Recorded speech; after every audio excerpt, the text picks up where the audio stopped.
you for tuning in today to the Mosley Show. We are hard at it. It's the Mosley Studio. You know it. You love it. Kev, you and I will be putting together a plan later this week for next week. I'll be leaning on you heavily. I postponed some of my travel that was supposed to happen this week because we've got too much going on. We got that exciting golf tournament. But Kevin, I will be traveling abroad next week. All right. So wait, hold on. You're traveling abroad?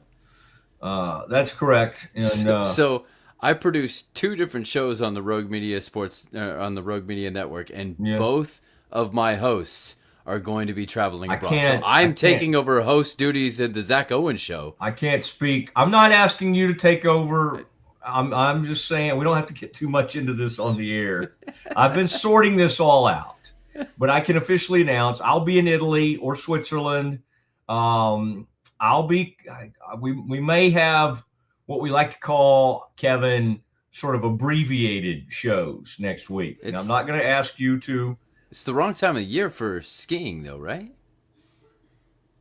No, it's not about skiing. Not everything is about skiing. We're just going over there to hang out. Italy. Okay. People go to Italy this time of year just to get a look around, see some sights, eat, travel the world. Yeah, this is not – I don't know why you immediately you said went in on skiing. Swiss and Italy, and so I immediately – that's where my head went. So gotcha.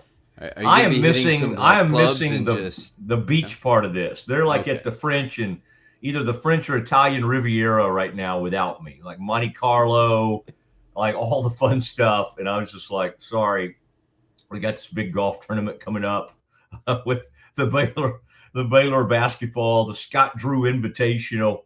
I've got things to do. I've got to handle that. But Kevin, we'll be fine. I've got a plan in my mind. You and I will bounce it off each other. It will certainly, it'll just, I'll have to I'll just be connecting from a different place in the world. And I'm still going to do some shows. And then Kev, it'll be fine. We'll be good. But yes, both your shows are I didn't know about Zach.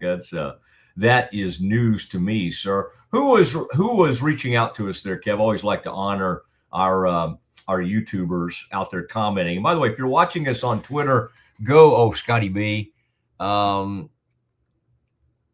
Okay, Scotty's giving us some scoring updates. Thank you, Scotty. E&M, who I think they're supposed to be like really good at softball, did lose in the SEC tournament to Auburn 11-8. Some of these things have already started. I know Baylor was the 8th seed. Baylor coming off a huge win over Texas Tech, number 2 team in the country over the weekend. So lots of excitement there. Baylor baseball needs to just win out. All right, no pressure, guys. Just win every game the rest of the way. Then maybe win the Big 12 tournament. And then right now, Kev, I don't know. I can't say off the top of my head how many teams get in the NCAA baseball tournament. You may know. I can't think. I mean, I know in basketball it's 68. Now it'll be like 76 because we're all idiots and we just think, oh, let's give everybody participation. Oh, Matt, this will get people in from the, some of these mid majors. No, it won't. That's not who this is for. I looked it up. Okay. Take a guess. 64. Exactly. I got it. You got it. Because, we like multiples of 4. Yeah. It's not 68. Okay, buddy. Let me tell you this about Baylor. We're sitting right now at 66. So the Bears need to sweep Utah. Does that mean, is it a true 66, or is this one of those like you could get 64 but you're still out because of the other I don't know. That you're asking conferences me. Okay. I was very happy with myself that I nailed how many were in the tournament. For me to be able to give you any more commentary would be completely out of my realm. Do well in the tournament, win these last 6 games or whatever it is, and then let's talk. Let's talk. Yeah. I have more information. 29 automatic bids of the conference champions, and 35 at-large bids. So I think they would have to be approaching into the 50s before they have a legitimate shot, is my thought. Or, as you mentioned, win the Big 12 conference. We have a good strength of schedule. Played a lot of good teams. Now, again, have not been as dominant in these midweek games as they have had in the past. Now, Kev, we will 2:00 today. Did I say 2? Did I tell you 2? Ooh, Kev, did I even send you? Yeah, Kevin, the email that you sent for Jake Lindsay yesterday to Josie, just use that same one. We'll do. For our guest at 2:00 today, and that is Michael Woodson, the great Baylor men's tennis coach, is going to stop by, and they've got Sweet 16 coming up. That'll be at the Herd Center in Herd Tennis Center, and I'm telling you, man, he knows the Hurd family. He knew the late great Mark Hurd and his wife Paula, and then she is, I believe, still dating Bill Gates of all people. Now, I don't know if we'll bring that up today. Bill's certainly yes, but very interesting. That would be certainly. Always interesting to have billionaires sort of as fans of the program. And I assure you, Paula Hurd is a big fan of the tennis program. And I would assume her boyfriend, Bill Gates, is as well. And Michael Woodson is just the kind of guy, the way he carries himself, he's very unassuming. He does not act like a celebrity, and he's not in awe of celebrities. So I promise you, people like Bill Gates would love being around Michael Woodson. So I bet he knows him and all that kind of good stuff. 2:00 today, Michael Woodson. And we'll talk about Baylor as they get ready to play Pepperdine. And Kev, that's coming up on Friday, right? Sweet 16, that's free admission. Yep. Free food, fun activities, foam glow sticks. Kevin provided me with this information for some Friday night lights. Pack the Herd. Mm-hmm. This is a lot of fun. Face paint, cornhole, ice cream truck, coloring station, poster board making station, tennis party. This is, but the match I think is slated to start at 6 p.m. Free admission, free food. Wow. Baylor versus Pepperdine. This is going to be awesome. And that is Sweet 16. Kev, do you know yet? Take a peek when you get a chance to see who the Bears would play if they advance. The winner of what? The winner of which? Take a peek at that bracket, because I'm kind of excited about that. All right. And so there you go. 6 p.m. But today at 2, Michael Woodson will be stopping by the show. We'll do some Campus Confidential at about 1:30. And I mean, there's stuff still out there. Kevin, I mean, there's a clip floating around that we produced that came out of our show yesterday. And the Baylor fandom is very excited about it because we had Jake Lindsay, new assistant coach GM, talking about the wings and how big they are and the height. And so that one's getting a lot of play as we kind of pass that around on all the our social media out there. Now, Kev's got a lot of good stuff for us today. We did want to say last night I was watching Lakers OKC. The other game was a blowout, and it was not a great. And now game 2, by the way, of the Sixers series, Joel Embiid is not going to play. Breaking news earlier today. He has been ruled out with multiple injuries. Kev, here's what I just want to prepare everybody for this. He did show up. he was a huge part of them winning that first round series. And I think Sixers fans just have to be happy with that, because this series that just started last night, it's not happening. He's not going to play. I think the major injury is his pride, really. Let's be well, honest. I mean, he's a great player, and he but I just think he's probably not going to be able to give him much the rest of the series, if anything. And now that he's missing game 2, I would almost be willing to bet he'll miss game 3 as well. The good news for the Sixers, once they get home, is that they know how to play without him. This guy misses a ton of games, and Maxey and Edgecombe and the rest of the gang, they certainly can play without him.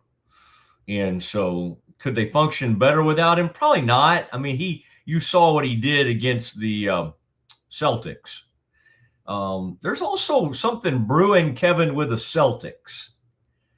I got to look into this a little more. Kind of a rift between Stevens and Brown, and there's some stuff, and they're trying to shoot it down, but there's some smoke around all of that. So I don't know exactly what's going on with them. I also wanted to tell you, I saw a report earlier today, Kevin, and it doesn't seem like ESPN's making that big of a deal of it, but it's kind of a big deal to Mavs fans. Now, I watched, and Kevin, if you come across, I meant to send you this today. No, this is not number one priority. This is not as big a priority as my European vacation that you're going to have to cover. I'm sorry. I know. I kind of hinted at this, Kevin, but I don't know if you picked up on it. I tried to give you some hints along the way, but I'm just now narrowing this down for you. But you should ask my wife how well I am at hints. Just that's okay. Kev, if you find any of those quotes, Masai Ujiri, who's the new Mavs president, if you find any of those things from yesterday, just a quick hitter, I wouldn't mind playing that later in the program today, like at 2:30 or something. So just be, again, not top priority. I meant to send that to you last night because I was watching it all and reviewing, and there was some weirdness on our local TV channels. For some reason, because Gina Miller used to be at Channel 8, Channel 8's report live from it wasn't live, they were there live, but I was watching the 10 o'clock news, something I rarely do these days. And Jobin Paniker, who's a longtime reporter for Channel 8, does a great job. He went out there and covered this thing. They sent like a newsman out there. And it was very funny because he kept including the PR person for the Mavs, Gina Miller, who used to be a sports reporter, in his package. Very strange to watch that last night. It's just coming back to me, Kev. But Masai does not want to. He's trying to get everybody to move on. The clip I like, Kevin, is the one where he says, kings come, kings leave. We have a young prince here. We have a young prince that we're trying to turn into a king. He's talking about Cooper Flagg, obviously. But it was an interesting moment because he's basically telling everybody, we need to move on here. Well, okay.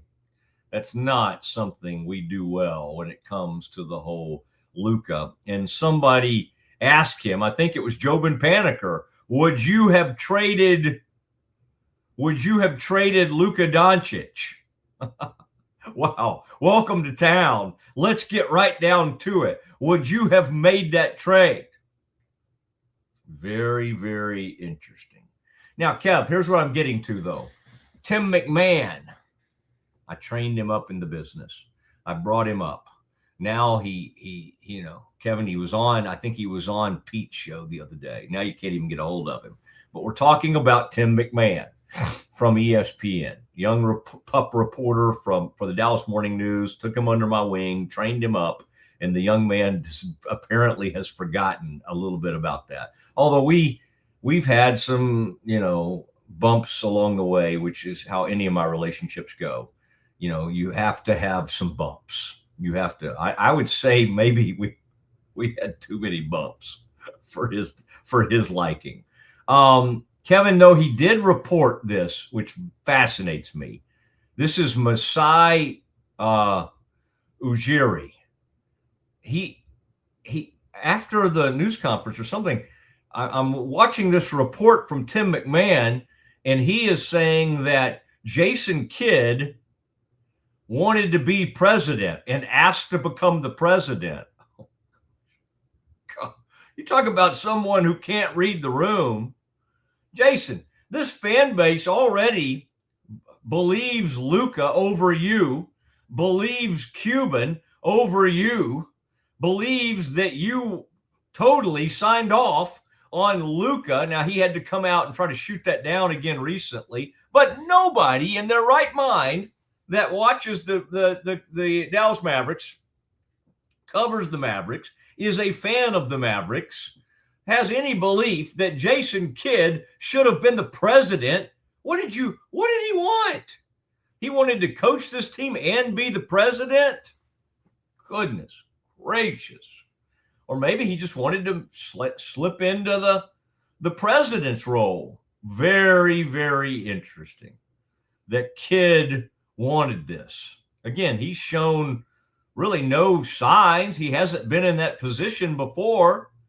I think he probably could have tried to use his influence a little better if he caught wind early of the Luka thing. I'll say this, Luka does not trust him at all. You can just tell when they're around each other. All right.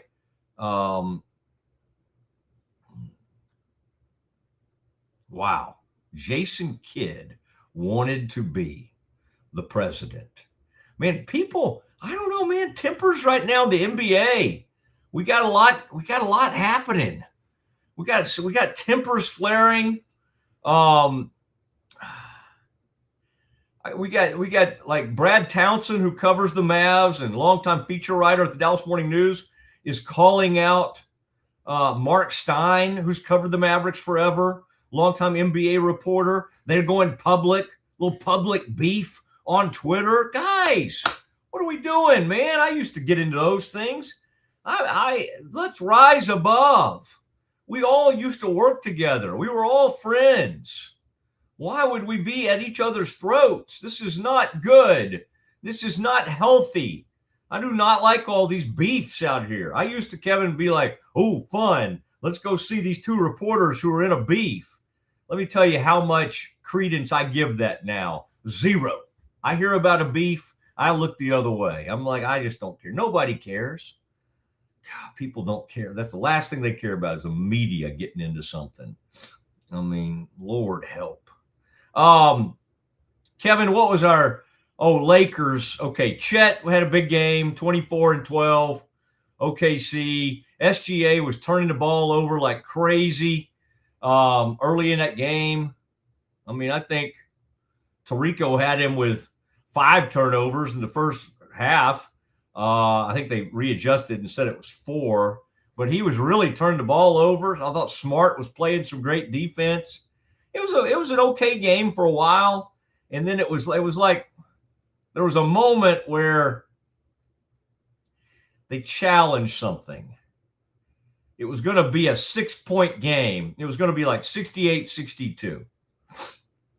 I think Jackson Hayes went in and scored, and they challenged the call that was a 3-point play situation, opportunity, and they overturned the call. And from there on, Lakers never had a chance. They kind of got run off the court. Reeves was just awful. He was 1 for his first 11. he was 1 for 11 going in fourth quarter. I think he actually scored a little bit in fourth quarter, but they never got closer than about 13 the rest of the way. I think I looked up and it was maybe 78-65 or 88-75, something like that. And I was like, nah, this ball game is over. I'm going to go back to Netflix and I'm going to watch a couple more episodes of this show, Beef, season 2 of Beef. It's like very watchable, but also depressing and horrible. Like detestable characters. You don't really root for anybody. They're doing horrible things to each other. There's divorce. It's not good. It's not good. Yet I watch it. I don't know. Why am I drawn to like these anti-hero, it's a messy show. I liked Beef. I like the first season of Beef more than I like this season. This season is a whole separate cast. So in that respect, it's a little bit like White Lotus, which is another can be pretty depressing. But that show to me is I enjoy that show more than I do Beef. Kevin, do you know anything of what I'm talking about? Beef season 1 or Beef season 2? Does that mean anything to you on Netflix or not? Nope. All right. Kevin, the other Ujiri?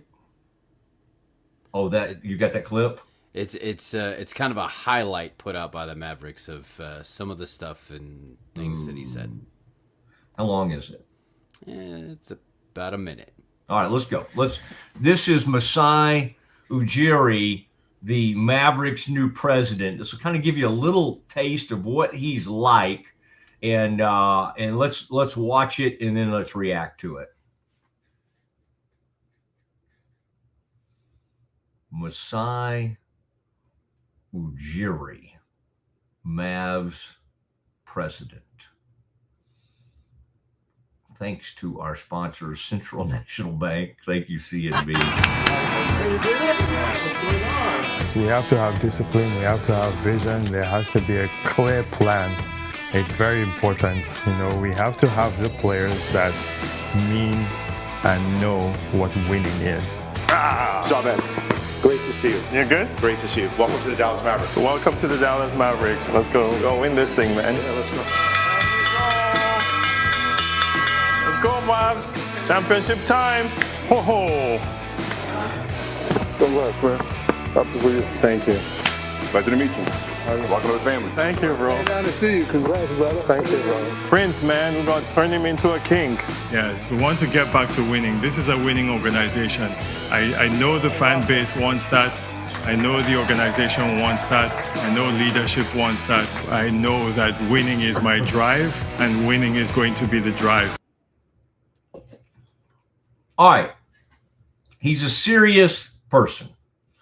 He's a tremendous candidate, and his presence helps the Mavs.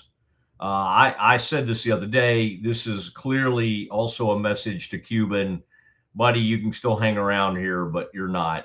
This thought that you were going to come back into power and help run things, you're nothing more than a minority owner of this organization. You can go out, say all you want, and be on every podcast in the world. But as far as big time decision making, who we draft, trades, what we're going to do, I do not really think that Cuban will be consulted. Now, one of the things, Kev, I would have really enjoyed hearing, and I'll look back because I didn't get to see everything that happened in the news conference. I would like to know if someone asked that question. How much of a role, Masai Ujiri, do you expect Mark Cuban to have? How much will you lean on him? I bet if he was asked that, he probably said something pretty gracious because, being in the league as long as he certainly has crossed paths with Mark Cuban. I would say Ujiri is a top over the past 13 to 15 years, would be considered one of the top GMs in the league. And so this is a serious hire. Does this give Dumont a little more credibility? I guess maybe a tad bit. I don't I don't want him making many decisions. I mean, do we credit him for firing Nico? Well, it came too late, didn't it? Came about 6 to 9 months or whatever it was, about a year too late, because you did not prevent him from making the most serious mistake in the history of really almost any NBA organization. You know, you've had organizations that take the wrong guy at the top and they pass on this guy. We didn't take Jordan. We didn't take Karl Malone. We didn't take I could give you a lot of the Mavericks. The Mavericks had unbelievable opportunities back in the 80s, and just one by one would just miss on player after player. Okay. And then they tried to make up for not taking Karl Malone, and they took another Louisiana Tech player with their first round pick. And that was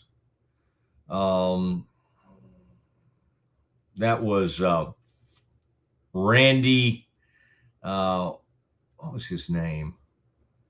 Randy White, not the famous Cowboys player, but another one. And they took him from Louisiana Tech. Horrific pick. Nice guy, but just could not play.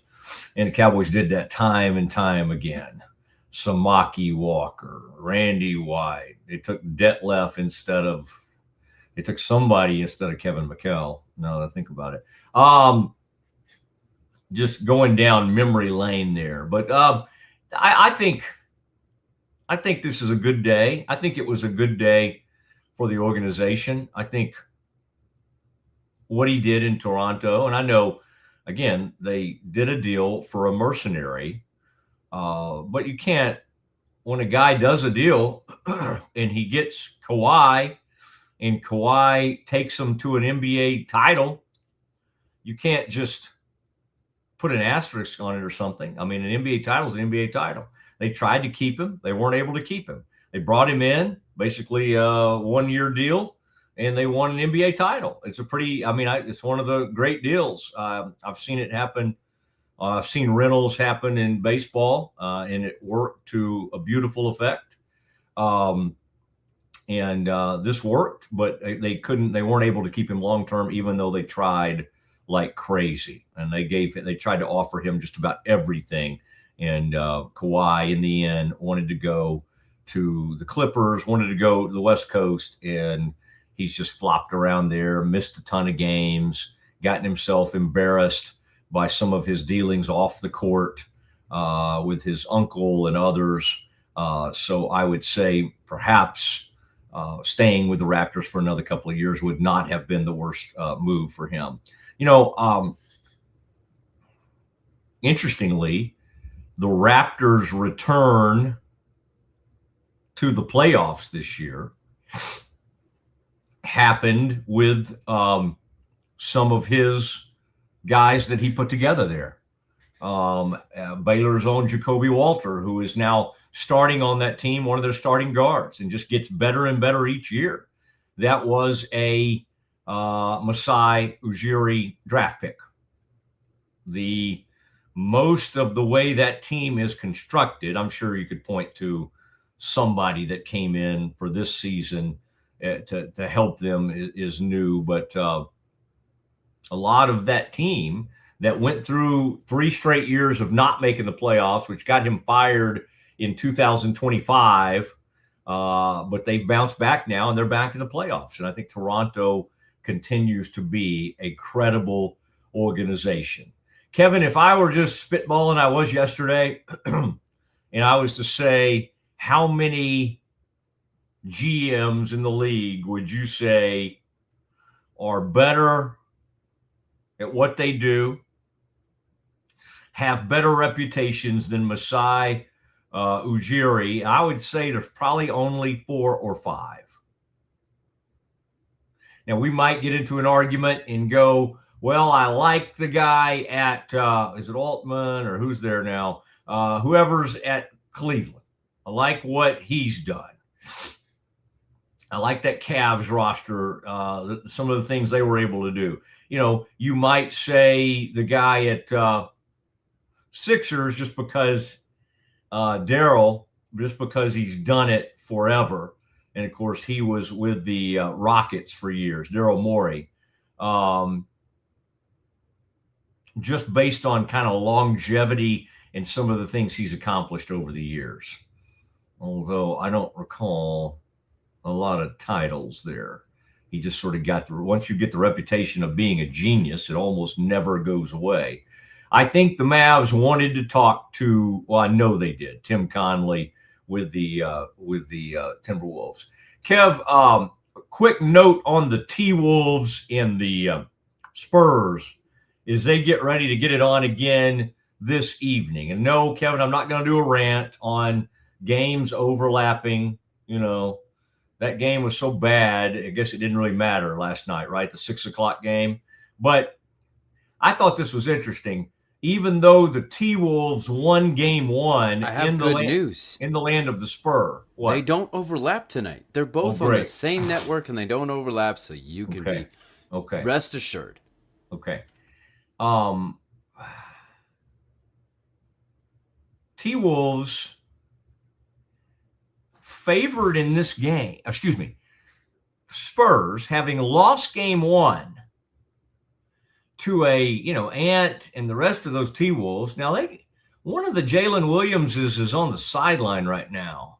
Like, they don't have their full complement. I think McDaniels is out there playing, but I'm pretty sure I saw the Santa Clara Jalen Williams on the sideline in street clothes last night. So, T-Wolves don't have all their people, and yet they took game one, which really, what surprised me, Kev, is that I looked at the line on this game for tonight. Spurs favored by 10.5. Whoa, man. Golly. I mean, yes, do I expect a bounce back game and a win for the Spurs? Yes, I do. You're going to favor them by 10.5 in this game? What does Vegas do? They're begging you. They are begging you to take the T-Wolves with the thought that the Spurs are going to come out and just go crazy in this game.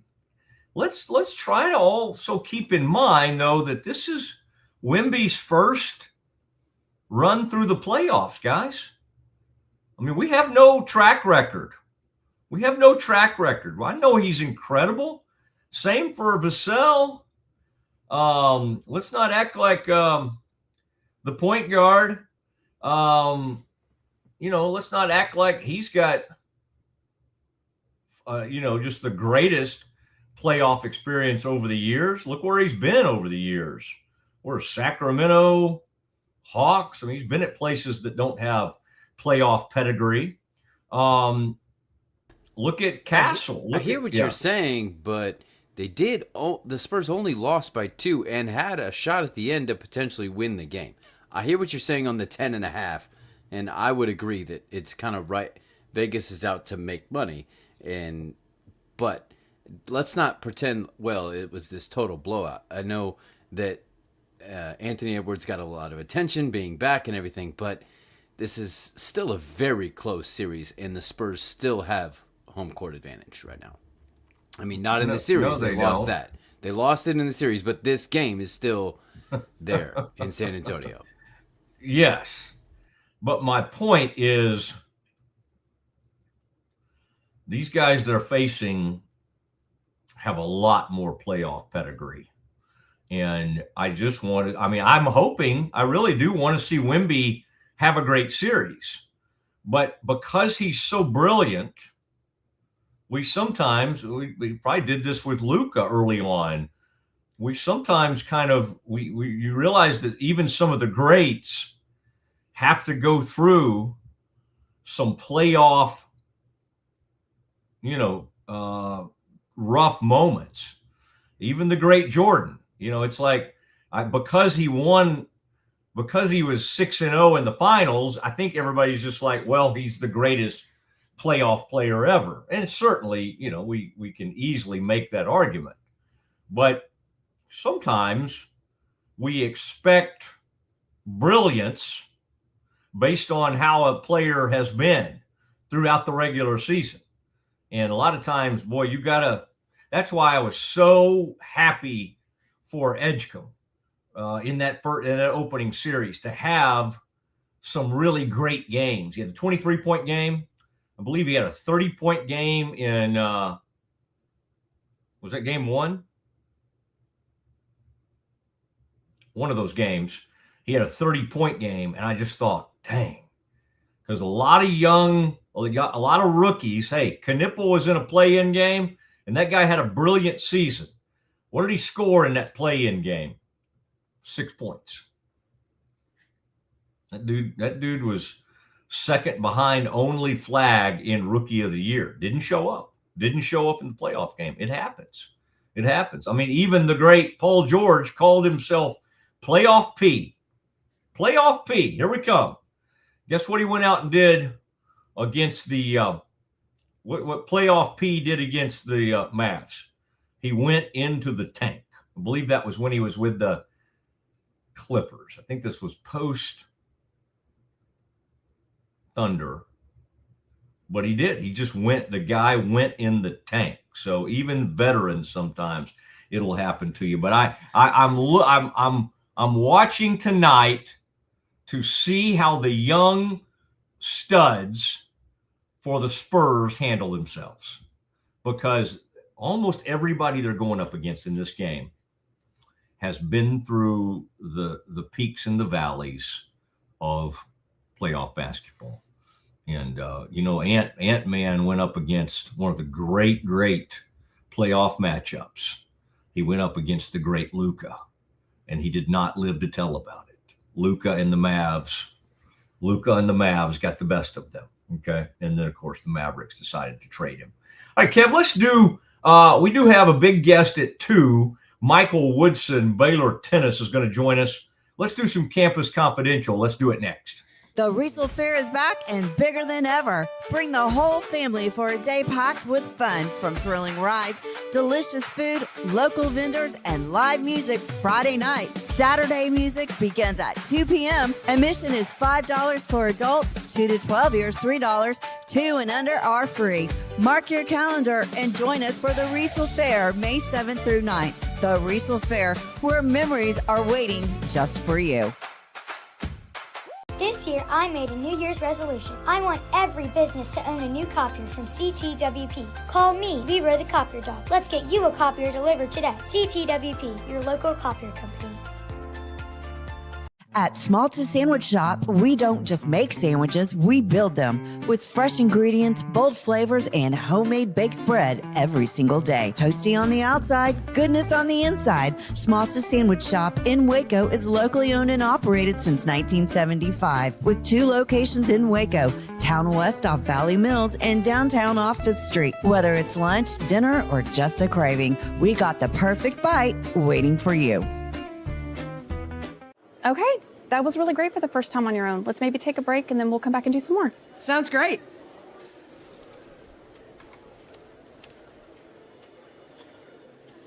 Oh, you're back.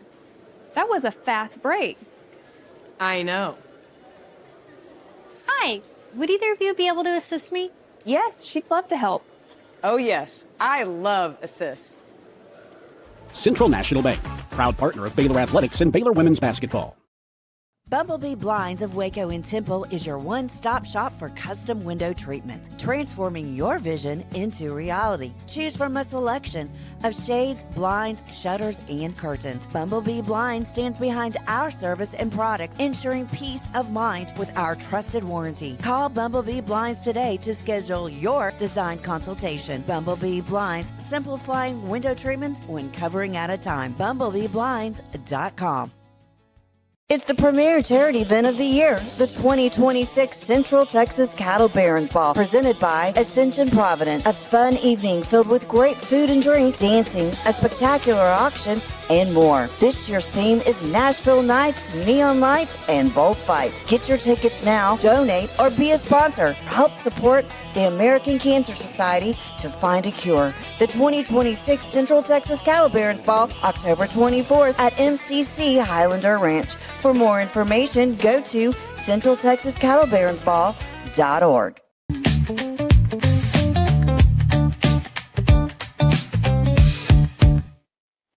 Oh, there we are.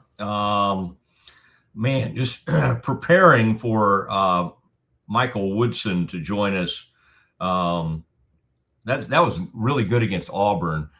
Secured their first 5 sets in singles. I mean, that's how you do it, and that's how you just tilt it. You take control immediately.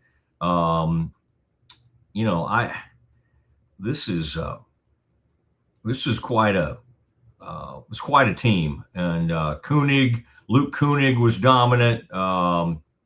Badenhorst took down a really good player, 6'3", 6'4", and I would say our man Zomber, the big Z-Man, was one of the few losses, but Sharita is a player for the Bears that he had a big one. The Auburn has interesting. They have a couple of brothers, the Blades brothers, so that's kind of interesting. But anyway, here's your stat of the match, Kev. I thought you would like this. But Mark Baylor's 3rd all-time meeting with Auburn, and the first since 2014. With the win, Baylor improved to 38-1 when hosting postseason matches. Wow. 38-1 postseason matches. I mean, you talk about home court advantage being a big thing. Also moved to 21-3 all time in the second round of the tourney. Jeez. So that's a good one. That's a good one right there. We'll have Michael coming up. Michael Woodson going to join us, just about 15 minutes from now, and that'll be exciting to have him on as they get ready for what should be a really fun night with a Sweet 16 against Pepperdine at 6 o'clock coming up Friday evening. Food trucks and everything going on. All right, Kev, let's do something we like to do on a daily basis. If we have anything left, we'll save it for about 2:20 or 2:30 today. But Kev, what do you have in the way of what we like to call Campus Confidential? Also knowing, Kevin, that the American Football Coaches Association has been meeting, and they've been making little announcements and dropping clues of what's to come. So, Kev, I don't know if you're going to dabble in that here. We can dabble in it later, but I do think if you like expansion of playoffs, you'll like the news coming out of this. But, Kev, where would you like to start? Well, I wanted to see what you thought about this top commit list from James Fletcher, if you agreed with these.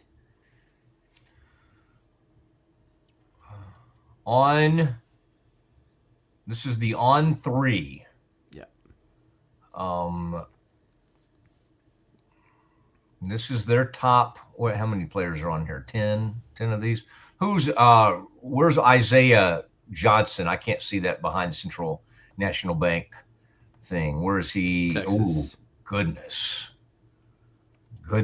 Is this like the orangebloods.com or something? Man, they're really loving what Texas did. The only thing I kind of like about this list is that they didn't just go with like everybody else. There's a few guys on here. Now we know Punch because he played for TCU. We know Haggerty because he played at K-State. Is this just the top? Did they rank Badunga number 1, or was it more just like these are your top 10 in general? I believe this is actually ranked. Oh, okay.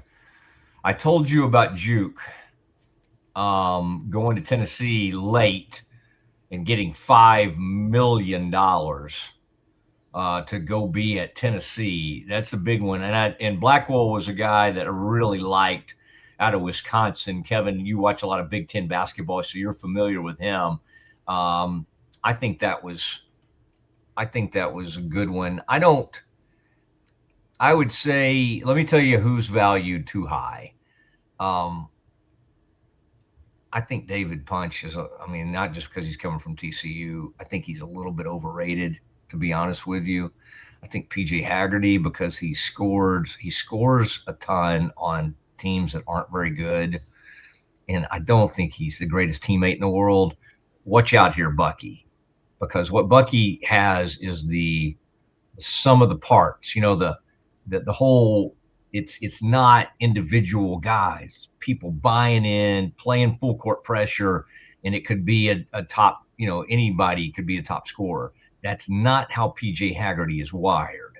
This man is used to getting up a ton of shots and scoring 20 a game.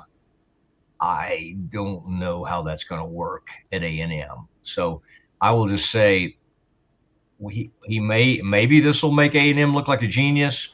This could end up hurting A&M. I think the presence of PJ Haggerty. So those are the two that I would say are overrated on here.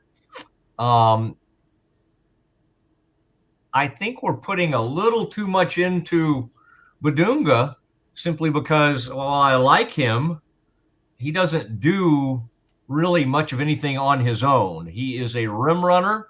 He is an excellent defender. I mean, there's a lot to like. He is not a man you build a team around. Now, they tried to build a team around Hunter Dickinson a few years ago, and that didn't work either. So as long as he's a complementary piece to all those folks Louisville brought in, then it'll be fine.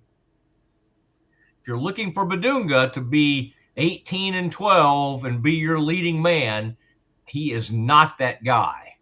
So I need to look back at Stefan.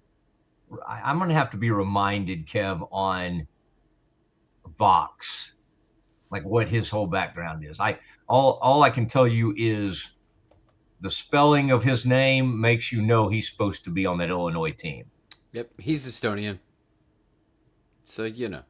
Yeah. But where did he come from to what team? Where did he transfer from? Was kind of what I was wondering. Providence, I think is okay. And then Isaiah Johnson, remind me on him. Where did you say he is, and where did he come from? He is going to Texas. Oh yeah, he's going to Texas. Where did Isaiah Johnson come from? Sometimes that clues me in a little bit. That kid going to Arizona State, Colorado. Carlos. Yeah. Colorado. Yeah. I mean, he's fine. He's a pretty good freshman guard out of Colorado. How would you ever know? That was such a bad team. I mean, how would you really ever know, like, how good? Maybe he'll end up being great for them. But I would say he's overrated. Haggerty's overrated. And I don't, Joppe, he can go either way, because I will say I've watched him enough to see him do some stuff that'll scare, like you're just like, oh my gosh. But he also is someone that's out there hunting threes and trying to take people off the dribble, and Wemby he is not. Okay? Like, he is athletic, and he will surprise you with his athleticism in his game.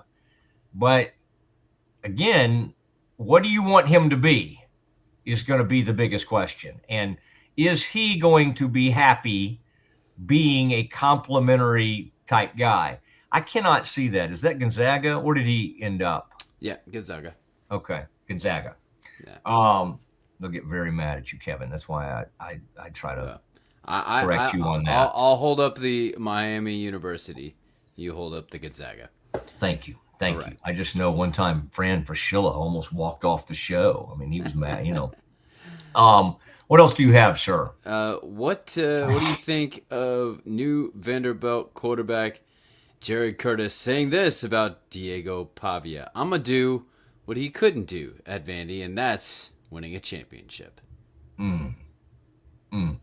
Sounds a little like Diego Pavia.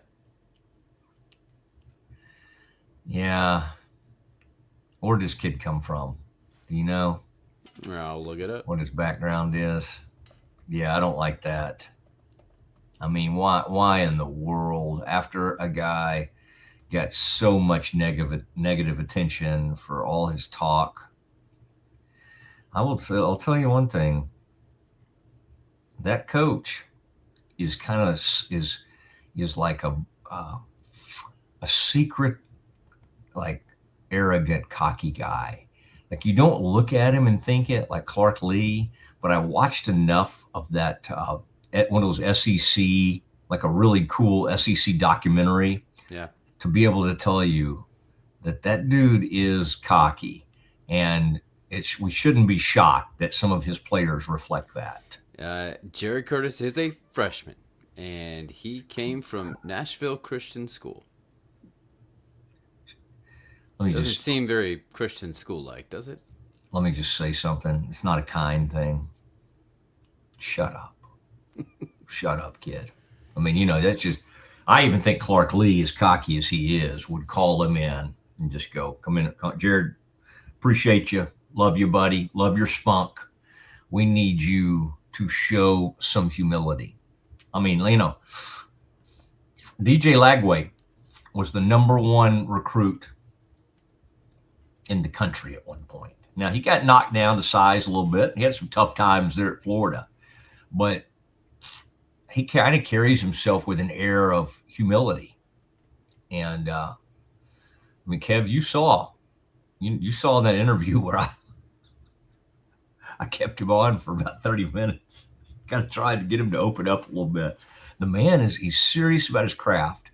And I got the feeling you wouldn't hear him say something like this.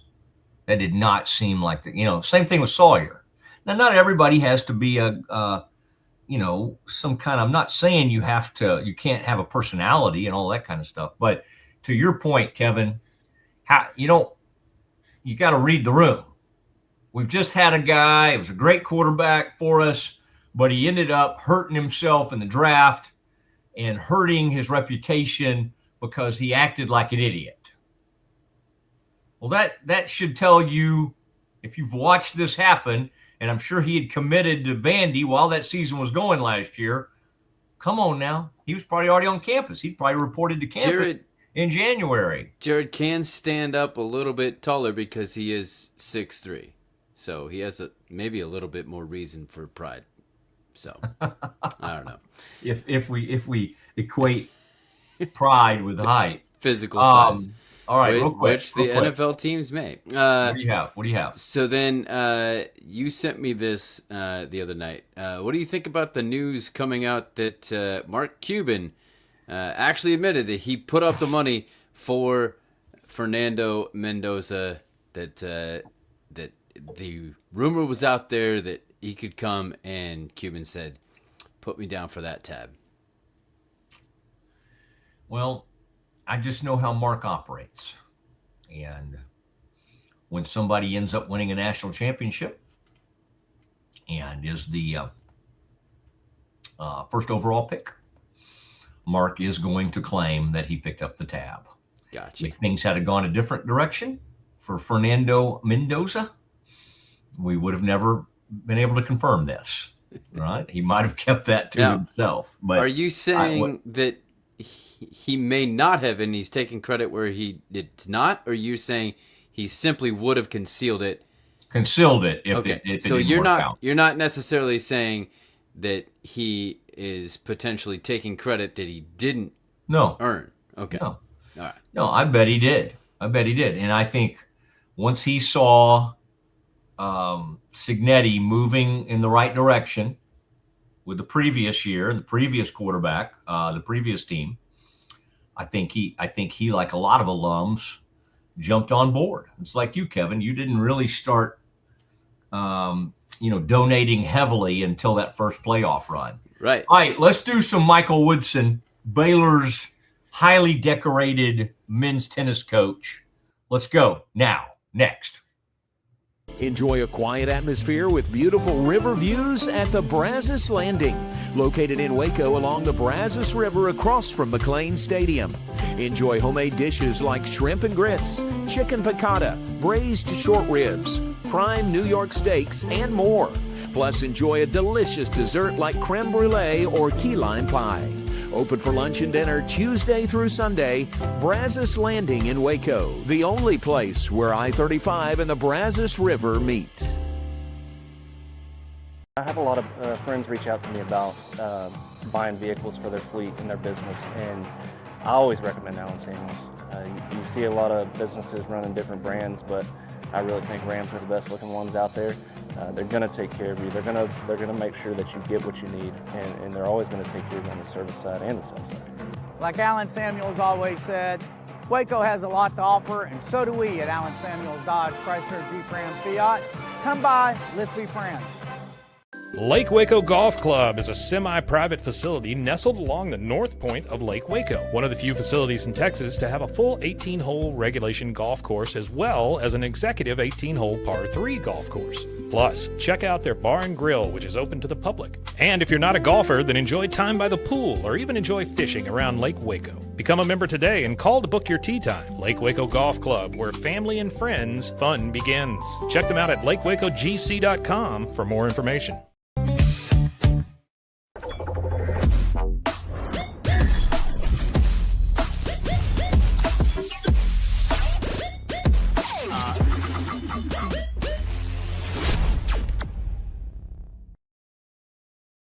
Everybody at Equilife really has a passion and a real interest in helping people feel well. How much further can we go to get you feeling even better? It is a complete partnership between the two of us. What if you could clean clean? With bio-based formulas and deep cleaning enzymes. No dyes, phthalates, or mystery ingredients. Just powerful pods for your dishes and laundry. Now you can, with drops made clean, made to clean. It's not just a glove, it's a 44 Pro. Crafted with dedication, made for performance, and built to last. Get your custom glove today at 44pro.com and experience the 44 Pro difference. That's 44pro.com, 44 Pro. It doesn't matter if your investment budget is small or big. All you need is Benzinga Pro and its powerful news alerts, price tracking, and portfolio monitoring. Subscribe now, and we'll skyrocket your portfolio today. I am obsessed with helping business owners increase their traffic and turn it into profit through the power of Pinterest marketing. It's this amazing platform where people are looking for ideas, inspiration. They have a problem and they're actively looking for a solution. It's hard to find supplements that work. No, thank you. Plant-based supplements made from the Earth's most powerful plants for your immune health, gut health, workouts, and more. Find out more at auraorganic.com. Protect your online privacy with NordVPN. Browse securely, access content from anywhere, and keep your data safe with military-grade encryption. NordVPN.com. That's NORDVPN.com.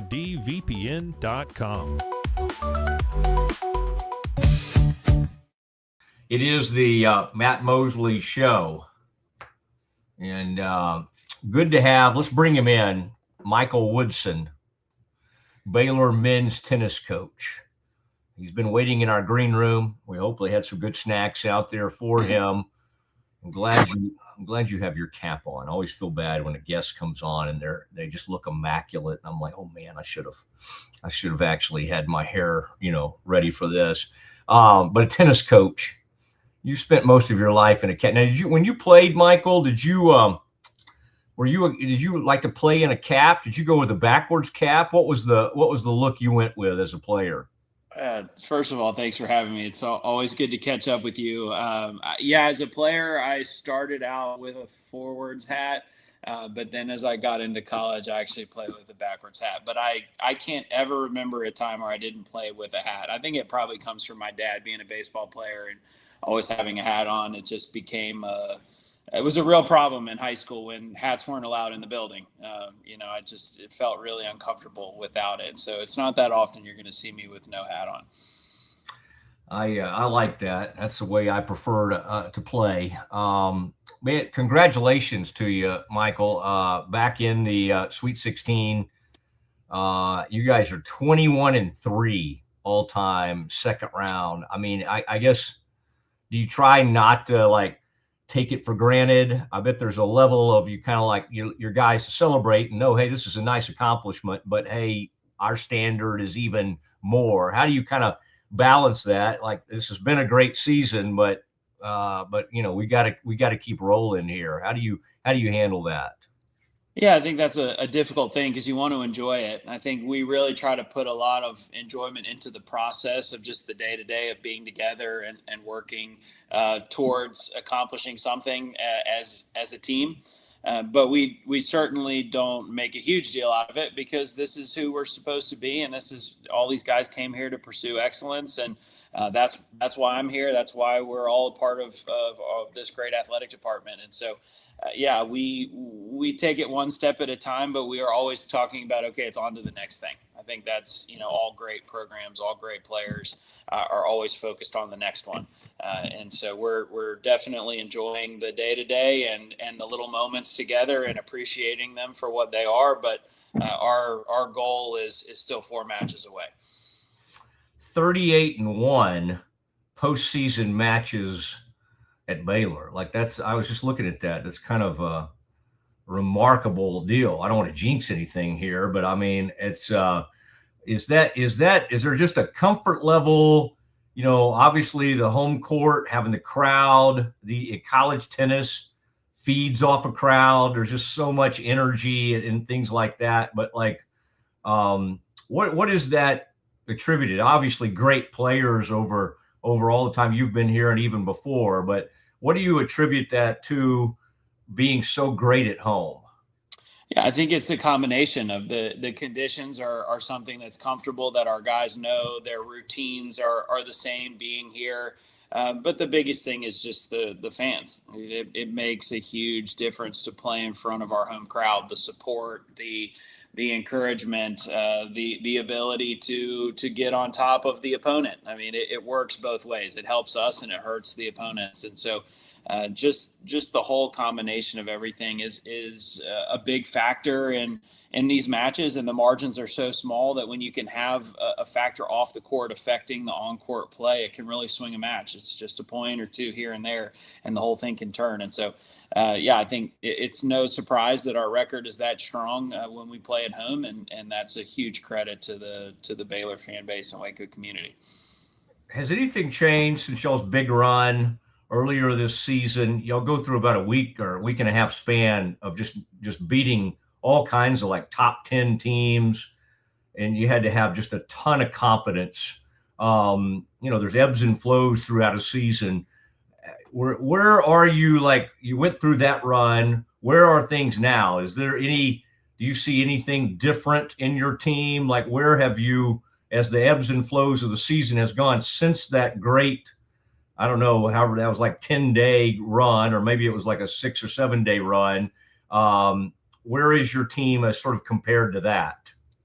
Yeah, I think that was an awesome week going into and then through the National Indoor Championships. It showed our team that we can beat anybody in the country, and we've continued to do that since. And we beat Ohio State, who was number 1 in the country at the time, a few weeks later. But the biggest lesson that we learned was that we need to be able to be the hunter and also the hunted. We need to be excellent and focused and have a high level of concentration day in and day out. And there's a consistency to being an elite program. And our guys needed to learn that after that stretch. And so we had some tough moments. We had some great moments. We've moved ourselves forward, and I think we really have figured out what that consistency looks like on a day-to-day basis and overall professionalism that we need to be elite. And so I actually feel like we're in a much better place now than we were when those wins occurred, because we've had some ups and downs since then that have really helped shape us. Are the leaders still the same leaders early this season? Have you had any of your players, even sometimes a younger guy will emerge and become even more vocal? Is that kind of maintained throughout the season? Is there anybody that sort of stepped up as the season's gone along and maybe even become more of a vocal leader or someone that rallies the guys? Yeah, I think, we've got some real experience on this team. And so those guys have continued to grow and mature in their roles. But I think the biggest thing is that our freshmen have actually, and our transfer, Connor, those guys have gotten comfortable to a point where they're willing to speak up and push guys, push themselves, push each other, but push some of the older guys as well. And I think that has been a very welcome development over the last, say, 2 months, is that there's just a comfortability and confidence in their surroundings and in their role within the team, that they can, push a Devin or a Z, our captains to raise their level, to pick up their intensity, to, really take whatever they're doing to the next level. And I think it takes all of the guys being willing and able to do that to maximize the team. How important is it to get off to like a great start against Pepperdine? It seemed like y'all won your first 5 sets in singles against Auburn. How much do you just stress that? Like, let's not put ourselves in a position where we're having to come back. Hopefully you have the talent to do that, but when you stress out the other team, like right from the jump, is that something you actually talk about from a game plan standpoint, or you kind of, if you put too much stress on that, can it go the other direction? Yeah, I think there's a couple of key moments in the match.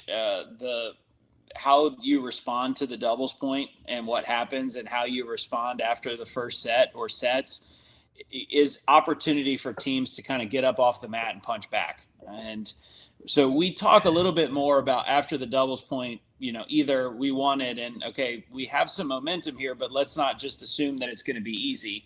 This is a totally different set of circumstances that we're walking into, and we need to refocus and earn it again.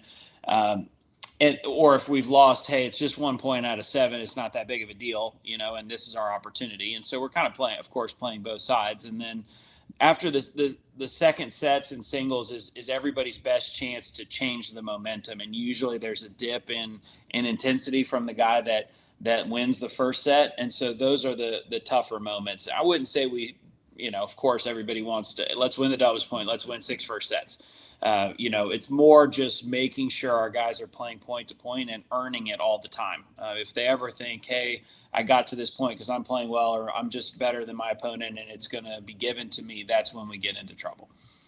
All right. What can you say about Pepperdine? As a program, I saw you had said you know some of the, I'm sure you know all these coaches and everything, but you've sort of known that program over the years. What's kind of the key to know about the opponent and on Friday evening? Yeah, I've known their head coach, Adam Schachterly, since he was an assistant at Notre Dame and I was coaching at Valpo. So we go way back. He's done a great job at Pepperdine.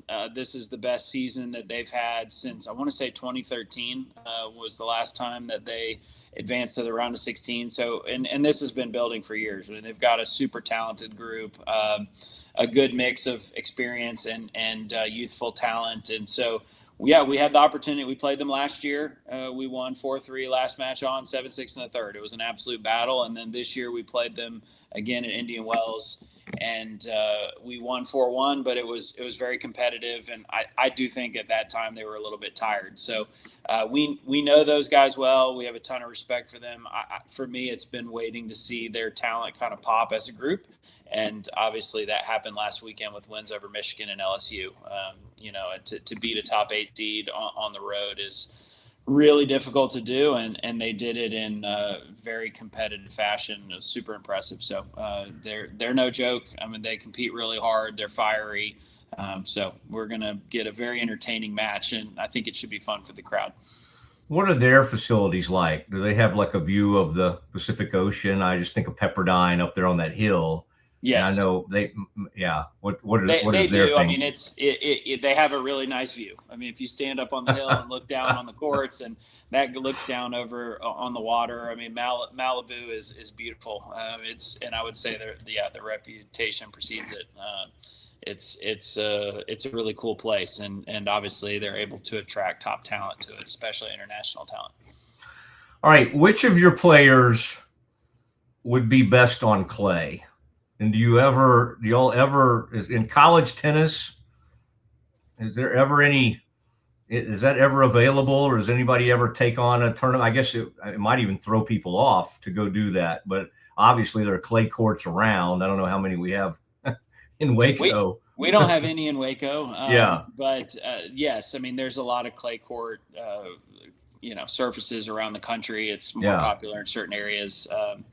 But a lot of our guys, being international, grew up and played on red clay their whole lives. Yeah. So it's not foreign for them. It's just foreign for college tennis.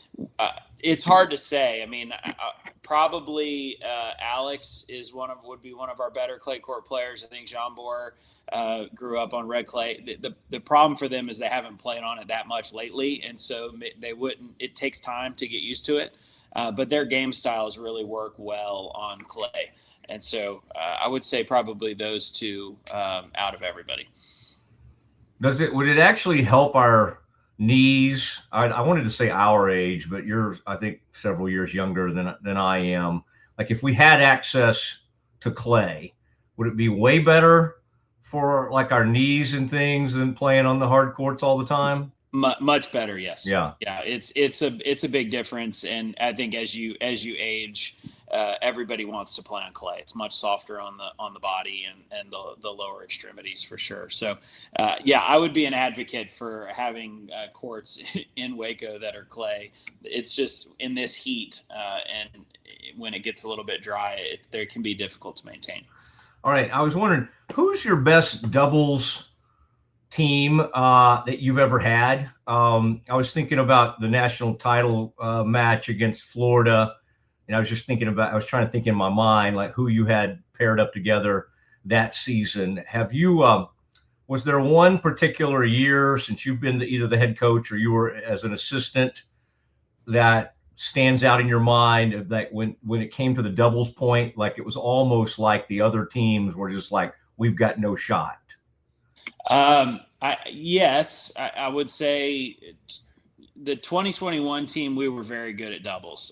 30 in the world is, multiple quarterfinals and Grand Slams, has a bright future. Sven actually was top 5 in the country with 3 different partners. And so he was an incredible doubles player, probably the best doubles player I've ever coached. He chose not to play after college, but he was unbelievable.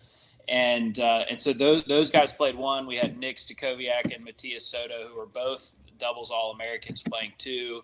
And then 3 was Charlie Broom and Finn Bass, who are both top, I think, either close to top 200 right now or top 200 in the world in doubles. They went 6-0 at 3 doubles that year. And so that lineup was very good. I will say, though, the best doubles lineup we ever had, I think, was 2019. Jimmy Bendeck played number 1 with Sven Law. They were number 1 the entire season. They won the All-American Championships. They were amazing. And then number 2 was Will Little and Matthias Soto, and 3 was Konstantin Franzen, who I said in 2021 played number 1, and Yo Shredder. Those guys, I think, were like 20 or 21-1 at 3 doubles. And so we just felt like we're going to win the doubles point every single time with that group. And so, that being said, this group, I thought your question was going to be who's your best doubles team, and I think we have 3 teams that can play 1 doubles, which wow. Fun, but there's a lot of parity amongst our doubles players right now, which makes us dangerous, I would say, especially at the bottom. Do not try to predict my questions. Sorry, won't happen again. When y'all went up against Ben Shelton in that Florida, like I was trying to think in that, I can kind of picture him in that match. I think was he already like at that age, whatever he was, 18 or 19? Was he already like far and above a lot of people, or did you have guys that could go toe to toe with him at that age? Yeah, so he was actually 17. 17, when he played us. He was number 5 in the lineup, and statistically, he was their worst point on the team. And so, which is, I can say all this because I know him. He's gone on to be amazing, and so. But he was young, and you could see how much talent he had, but also he didn't have great control of the forehand at the time, and his serve was up and down. And so he was just an erratic player, as you can imagine from a 17-year-old. But his talent was through the roof, and you could just see, okay, in time, he's going to put this together, and he's going to be an unbelievable player. Top 5 in the world, we weren't sure. It's hard to say. I mean, that's a whole different level. But where he was headed there was no doubt. And I mean, in that match, Charlie Broome was up 2-1, 40-15 serving in the third set. We absolutely could have taken him and it probably would have won us the match. But you could see it right away. He had a very bright future. Is he the American player that has the best chance to end the drought in majors, singles wise, or would you? Because it seems like a couple of the others you would have put ahead of him, but have kind of fallen off a little bit. There may be somebody I'm not thinking about that's on the way, but there's no clear cut choice. Tommy, certainly at one point you would have thought. Would you say Ben would give us the best shot? I think right now, from the ones that I know and his age and his ability, if he gets hot for 2 weeks, that he can win it all, I would say he would be my pick. There's some others that are coming up. They're not American. I think we always talk holistically, who's coming up that has a chance to dethrone, what likely is going to be a very long run for Alcaraz and Sinner. But yes, I think from an American standpoint, I think he's going to be up there in the top 10 for many, many years. We need somebody that wears like the Baylor gear at those majors, right? Because TCU has somebody and A&M has somebody right now. And one of them's Cam Norrie, right? And then somebody... Cam Norrie's had success for he played at TCU, and then there was this amazing story with Valentin Vachereau and Arthur Rinderknecht. They're cousins. They both played at Texas A&M, and they faced off in the Masters 1000 final out in Asia in the fall. And so now Vachereau has really taken off and is top 30 in the world, and it's a pretty cool story.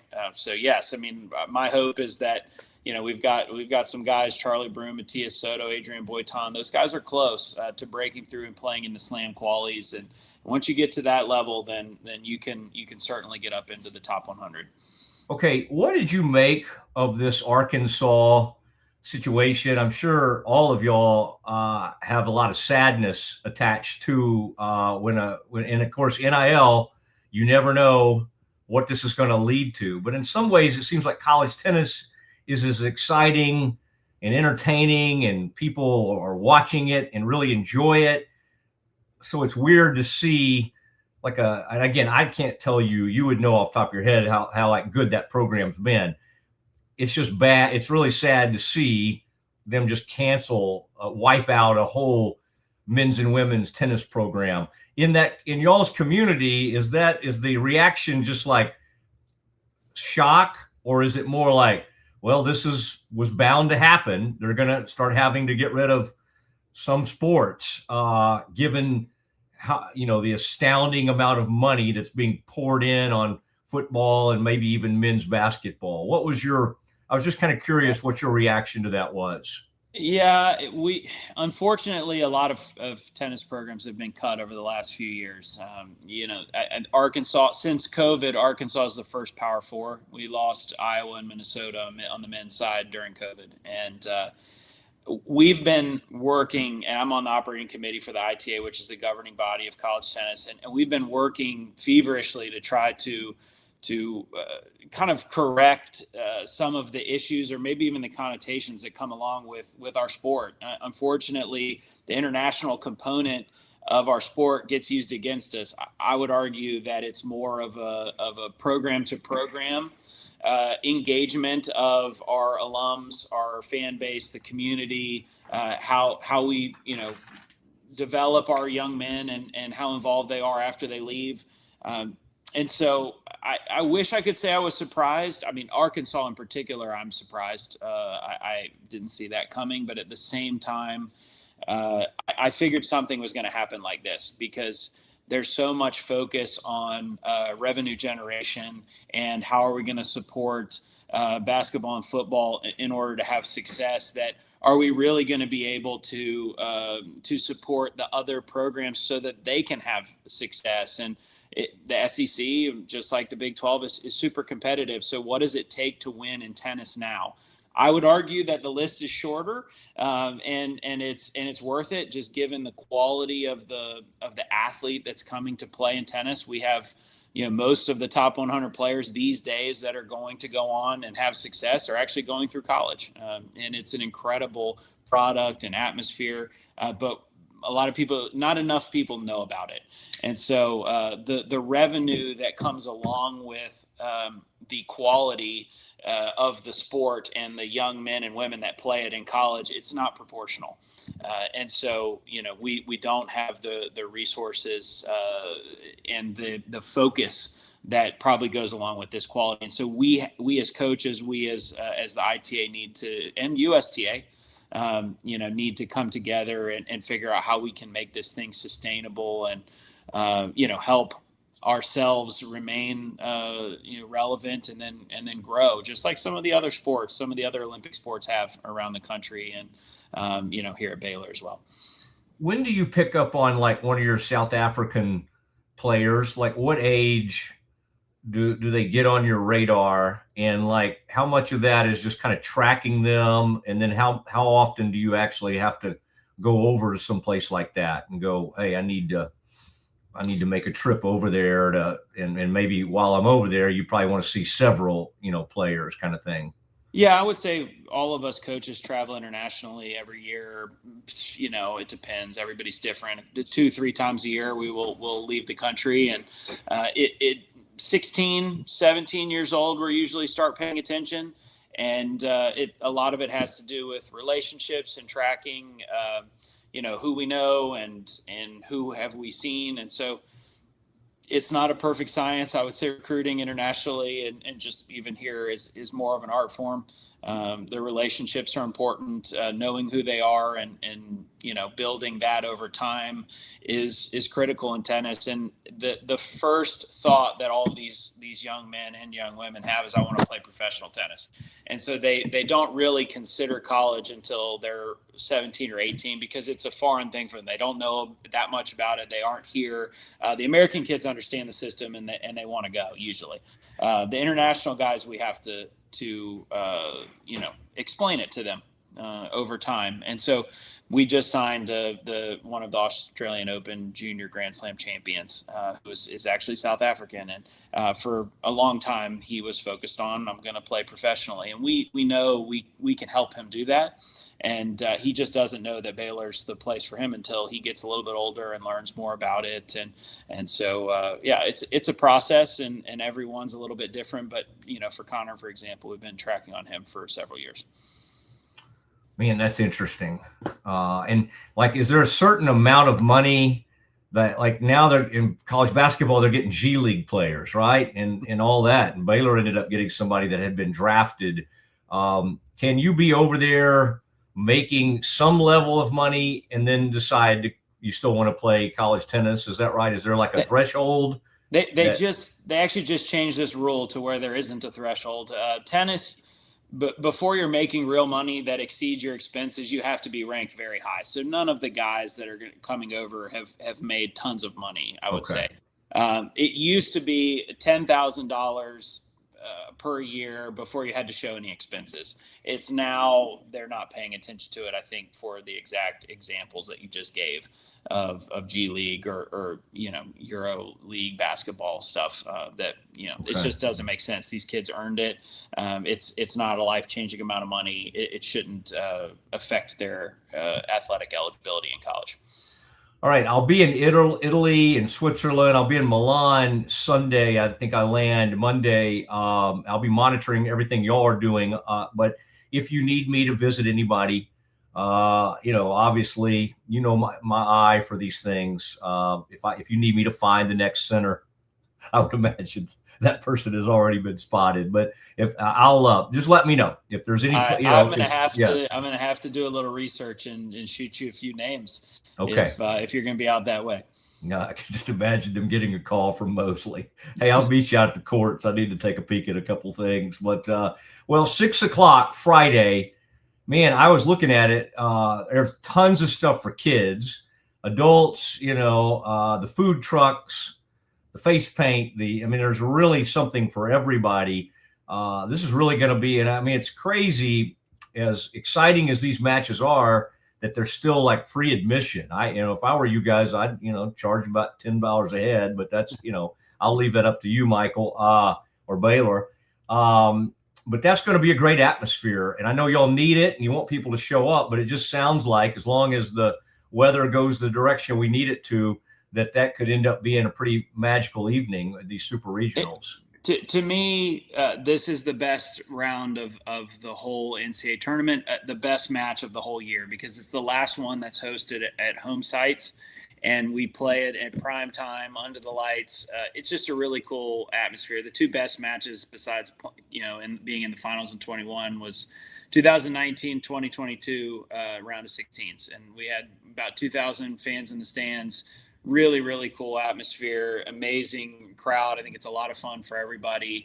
And I want everybody to be able to experience that. So to me, getting in for free, I want to expose as many people to college tennis as possible. I think it's critically important, especially in this day and age, and showcase the talents of these amazing players. And so do I think that there's a path down the road to charging admission and doing everything kind of like a football or basketball program? Absolutely, I do. I want to build a really strong, dedicated, consistent fan base, and ours shows up in a big way, and I'm super happy about that, and they support us in a lot of other ways. So I want to give this one to the fans and let them enjoy it as much as we are. All right.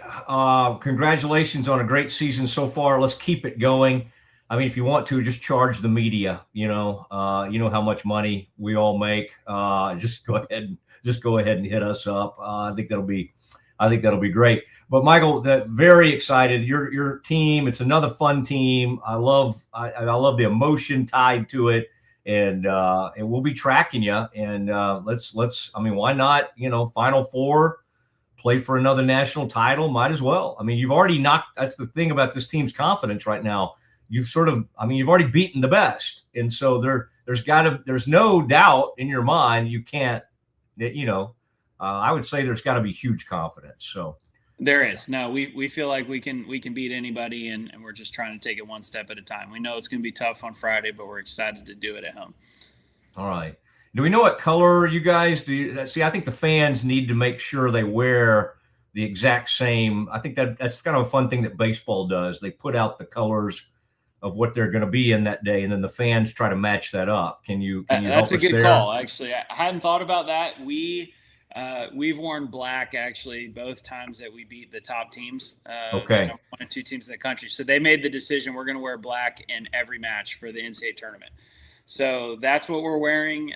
We're going to wear that on Friday, and I hope we get to wear it 4 more times. Okay, we could do a blackout. Nobody obsesses about what colors they wear more than Baylor people. All right. And they finally browbeat Baylor into letting them have a blackout after like 5-10 years. But Michael, thank you. And man, look forward to watching you guys, and hope it goes great Friday night. It'll be very exciting. Thanks for the time today. Thank you for having me. Always good to catch up. All right. There he goes. Michael Woodson. And man, he was great as an assistant, and then he was the interim, and then, he just kept it rolling. I think right in his very early days was when they were playing for a national title. And I think Baylor thought, well, we might ought to stick with this guy. And it's proven to be a great hire, a great decision. And I don't think it was the toughest decision Baylor's ever made, but it was a good one. And he's just a really cool guy. And that's, I think, why the program continues to bring in lots of money and lots of excitement, is because people really like supporting the players, but also they know Michael, and he does a great job on several fronts. In fact, I've had people tell me Michael would make a great athletic director, but for now, let's let him focus on continuing to be a tennis coach. All right. That is our interview with Michael Woodson. We've got more. We got NBA because we got games coming up tonight. And then I got a couple of things on the college football front that I need to react to That is next. It's the premier charity event of the year, the 2026 Central Texas Cattle Barons Ball, presented by Ascension Providence. A fun evening filled with great food and drink, dancing, a spectacular auction, and more. This year's theme is Nashville Nights, Neon Lights, and Bullfights. Get your tickets now, donate, or be a sponsor. Help support the American Cancer Society to find a cure. The 2026 Central Texas Cattle Barons Ball, October 24th at MCC Highlander Ranch. For more information, go to centraltexascattlebaronsball.org. Bumblebee Blinds of Waco and Temple is your one-stop shop for custom window treatments, transforming your vision into reality. Choose from a selection of shades, blinds, shutters, and curtains. Bumblebee Blinds stands behind our service and products, ensuring peace of mind with our trusted warranty. Call Bumblebee Blinds today to schedule your design consultation. Bumblebee Blinds, simplifying window treatments one covering at a time. BumblebeeBlinds.com. At Schmaltz Sandwich Shop, we don't just make sandwiches, we build them with fresh ingredients, bold flavors, and homemade baked bread every single day. Toasty on the outside, goodness on the inside. Schmaltz Sandwich Shop in Waco is locally owned and operated since 1975 with 2 locations in Waco, Town West off Valley Mills and downtown off 5th Street. Whether it's lunch, dinner, or just a craving, we got the perfect bite waiting for you. This year, I made a New Year's resolution. I want every business to own a new copier from CTWP. Call me, Leroy the Copier Dog. Let's get you a copier delivered today. CTWP, your local copier company.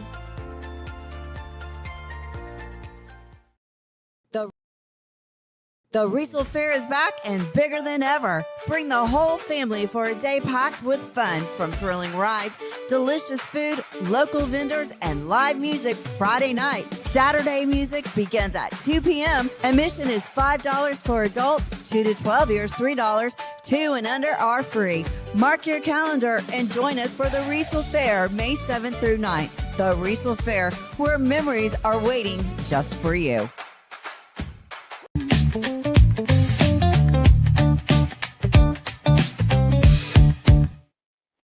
It is Matt Mosley. Appreciate Baylor. Appreciate Michael Woodson for being on with us. It's going to be a great event Friday. Free admission.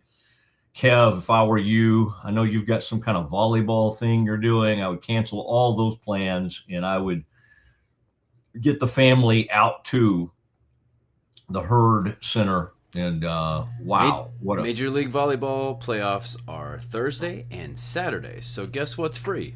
Friday. Friday's free. Yeah, squeeze it right in there. I think you all need to do that. Boy, sad. It sounds like Kevin's running a generator out there. Kevin, it looks like Michael's hung on with us a little bit. He may just want to be kind of checking on the show, checking to see what we do next. That'd be funny if we just brought him right back on, maybe to talk NFL. You think he has some thoughts?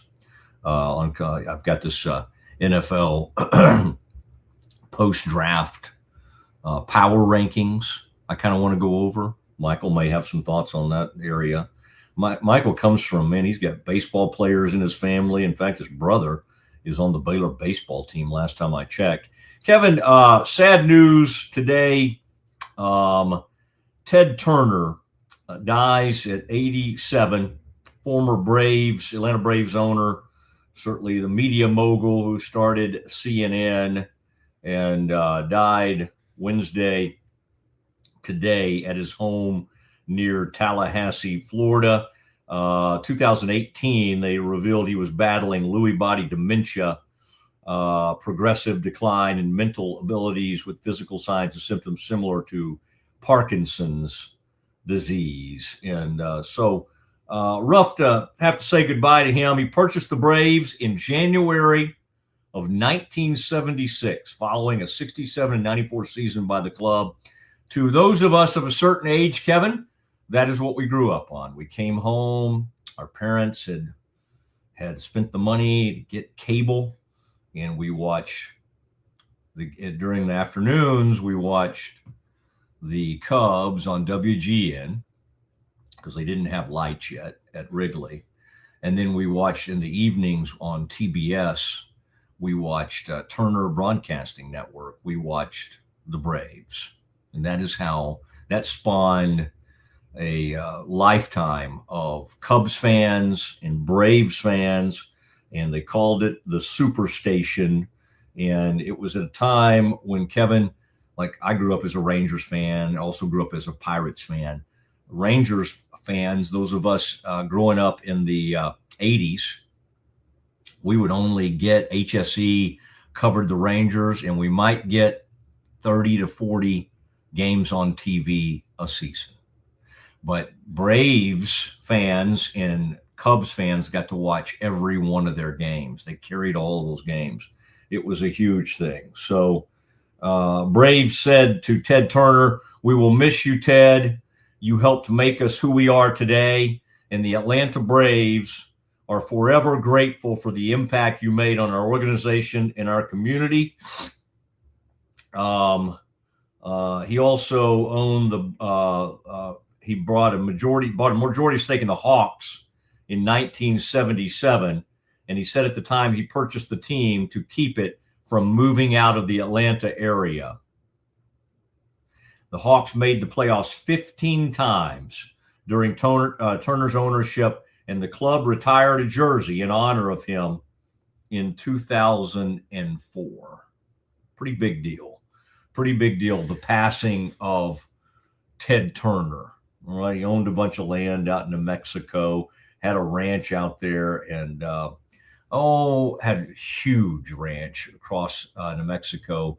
But he had a home. He had one of his homes in Santa Fe. I remember driving up there close to where Ted Turner, and at the time, Kevin, I think he was married to, am I making this up? I think he was married to Jane Fonda at one point. Yep, that's correct. All right. Yep. But I remember how are the Buffalo though? I know he was a big Buffalo guy, Bison guy. So, like, the Braves, yes, but is this good for the Bison population? Is there going to be less of those burgers that he's making, or are you doing Ted Turner jokes? What are we doing here? I don't. Was he a Bison advocate, or was he? I didn't know where you were going with this. I've been to one of his restaurants I had a Bison burger. I don't even think I know about the. Yes, I don't know what this means. This is not like a Chick-fil-A situation where maybe the bison will be saved now or something. I don't know. I like bison. Some people would think it's a gamey type deal. I don't think it is, and I think it's healthier for you. And so the bison burger, and you can still get that at grocery stores and everything. You just get the bison meat. Yeah. Maybe a tad bit more expensive, but yes, I think the bison. Kevin, I'm glad you asked. I think the bison are doing just fine in this country. I feel like we ran off the buffalo, but then we sort of brought them back somehow. I don't exactly. I mean, obviously, over the years. Now, another story, Kevin, on the Lakers. Luka Doncic does not know when he'll be able to return from the grade 2 hamstring strain that has sidelined him since early April. Somebody last night went off, I can't remember who it was, just the most idiotic tweet, like sort of questioning Luka. I mean, do you really think Luka's just over there like, I probably could play, but I think I'm going to take it easy? Gosh, I mean, it's just the stupidity. People should, I'm all for free speech, but there ought to be some level of stupidity where something's enforced, where you just say, okay, you're not allowed to say something quite that stupid. Doncic today was quoted saying, "It's very frustrating." First time he's spoken since the injury occurred. He told reporters at the team hotel, "I don't think people understand how frustrating it is. All I want to do is play basketball, especially this time. It's the best time to play basketball. It's very frustrating seeing what my team is doing. I'm very proud of them. It's been very tough to just sit and watch them play. This happened against the Thunder on April 2nd. He's not played since. Doncic went on to say, the day I did the MRI on the hamstring, the doctor told me 8 weeks recovery at the beginning. I'm doing everything I can in the process, and I think we're on a good way. But at the beginning, he told me 8 weeks. Game 2 on Thursday will mark 5 weeks to the day since the injury. When asked whether he intends to try to play when the series shifts to Los Angeles, for games 3 and 4, Doncic was non-committal. I'm just doing everything I can. He started running, but has not done any contact drills. Every day I'm doing stuff I'm supposed to do. Obviously, recovery, now I'm working, just going day by day, and I feel better every day. Dang it. Reddick said Wednesday, he said it's very simple. It's when he's ready to play, he should play. That comes with the athlete having confidence. It's no different from Austin. Talking about Austin Reeves. Austin Reeves missed 4 weeks with a grade 2 left oblique strain before returning in game 5 of the Rockets series. He was awful last night. Reeves was 3 for 16. Kevin made the point, were they almost better without him? Well, he came back. He's given them everything he has. I don't think I would say that, but he was bad last night. I will say that. Doncic went on to say, it's a tough one for me because I came back from injuries before too soon, and it wasn't the best result. You have to be very careful, and I'm doing everything to come back.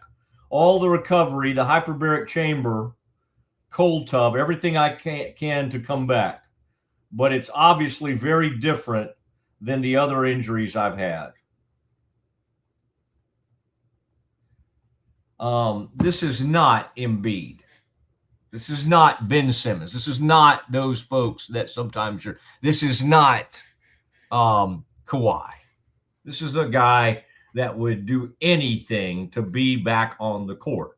Now, the Lakers probably should have handled this better in terms of keeping people posted, getting Luka out to talk before now.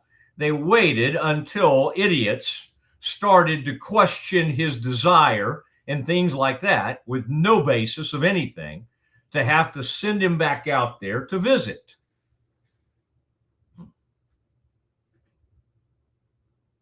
It's so bad. At least with what happened to Halliburton, for instance, they had to address it and go, he's going to be out. He's going to be out. He's going to be out for this whole season. He's not going to be able to come back. You knew. There was no expectations. Oh, Halliburton, he's just waiting. Oh, they're out of the season, so he can't come back.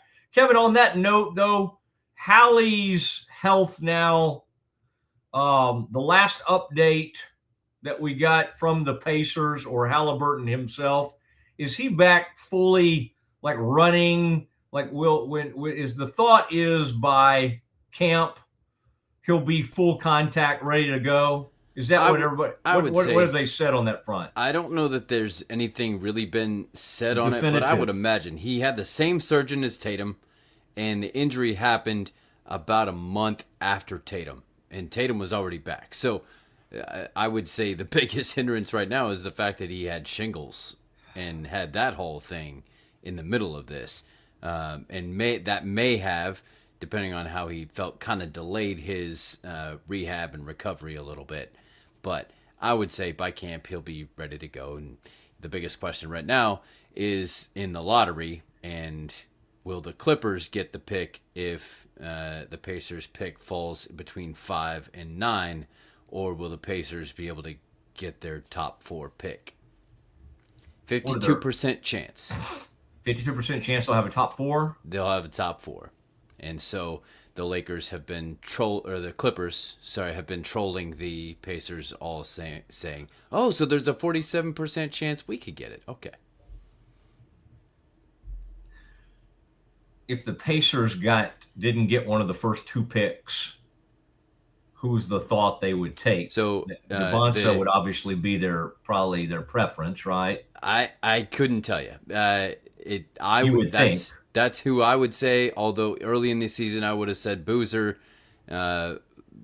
Please, not Peterson.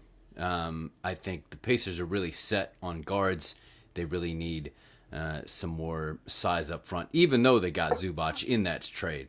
And I think that's kind of the default fallback from the Pacers is if the worst thing happens where they fall outside of the top 4, the Clippers pick up that pick, well, Zubac kind of becomes that. If they don't pick because it's in the 5 to 9 range, when do they? So pick? If they fall in the 5 to 9, part of that trade deadline deal was if they fall between 5 and 9, the Clippers get that. Yeah. So you're saying they wouldn't get a pick. So the chances are very slim that they fall outside of that to the 10 and more range. So it's either top 4 or nothing. Yeah. Wow. All right, Kev, do you have a picture of our gambling buddy, Brendan Sorsby? I do. We have news on him. State gaming regulators in multiple states have launched investigations into Texas Tech quarterback Brendan Sorsby's alleged betting activity. First of all, how much money has already changed hands? How much money do you think he already has from Tech? And how are they going to work that out? He's going to have to pay that back. Has the money, did they pay him up front? I would like to know that.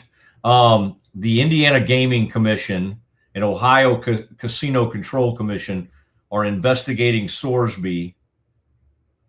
Officials for the IGC and the spokesperson for the OCCC confirmed the investigations to ESPN, but declined to provide further details.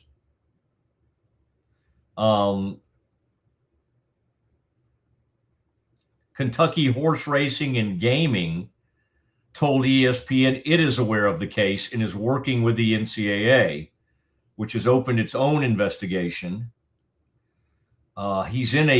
Tech announced on the 27th that he's in a rehab facility. He's hired Jeffrey Kessler, the famous NFL lawyer, to help him try to retain his college eligibility. I will say this. If anybody can do it, it might be Kessler.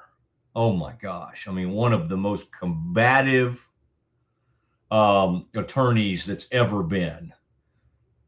Has said Sorsby had accounts with sportsbooks and daily fantasy operators in several states, according to multiple sources with direct knowledge of the matter, who described him as a high-volume, low-stakes bettor, meaning he placed many wagers for small amounts.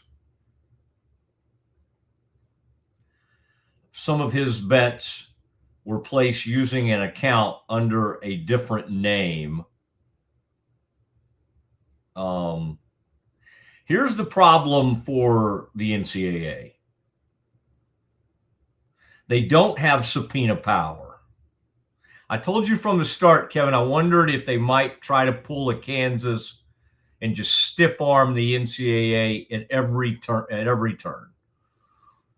That is, I guarantee you, what Kessler will try to do, unless the NCAA would cut a deal to let him only miss half the season. If that happened, I think they would think about it. But the reason they have to know fairly soon is because he might want to jump in the supplemental NFL draft. Failure to cooperate with an investigation can result in penalties.